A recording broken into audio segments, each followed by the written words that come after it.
Iprinisinta ngayong araw ni PNP Chief Ronald De La Rosa ang isang businessman mula Camarines Sur na biktima ng kidnap for ransom na nabawi sa joint operation ng PNP Anti-Kidnapping Group at Police Regional Office 5 nitong Marso 6. Iniharap sa National Headquarters sa Campo Crame ang biktimang si Francis Leo Maulyon, kabilang ang mga na-recover na baril, bala at granada at maging ang ransom money na nagkakahalaga ng 1.2 million pesos. Naaresto ang 5 suspect na kabilang sa highly organized kidnapping group na kinilalang sina Joven Ortiz, Jefferson Quadchin, Prudencio Ruiz, Cesar Garcia at isang barangay captain mula Kamalig Albay na si Jerry Mancera.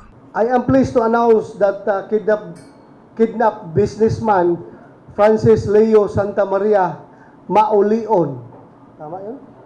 Maulion of Calabanga, Camarines Sur has been safely reunited with his family since his abduction last November 23, 2016. Mr. Maulion was freed in a successful operation launched jointly by Anti-Kidnapping Group under Senior Superintendent Glenn Dumlao and the Police Regional Office 5 under Chief Superintendent Melvin Ramon Boynafe in several locations in Camarines Sur and Albay provinces. November 23, 2016 nang dukutin ng biktima sa kanilang farm at habang nakagapos ay tinatakot pa ito na papatayin. Nagpalipat-lipat rin anya sila ng lugar upang hindi agad matunton ng otoridad.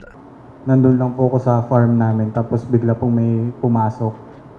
Tapos yun po, nagkatinginan po kami, hinabol po ako bigla. Tapos tinutukan na po ako ng baril. Tapos dinala na po nila ako. Dagdag naman ni General Bato, naging matagumpay ang operasyon dahil na rin sa maayos na koordinasyon ng pamilya ng biktima, local government units at ng PNP units. Kasalukuyang nagsasagawa ng pursuit operation ng PNP AKG at PRO5 sa leader ng grupo at iba pang miyembro ng Kidnap for Ransom Group na nag-ooperate sa Southern Luzon. Personal na itinurn over ni PNP Chief De La Rosa sa pamilya ng biktima ang ransom money na nagkakahalaga ng 1.2 million pesos na nabawi mula sa mga suspect. Mula Campo Crame, para sa PTV News, Kirby Cristobal.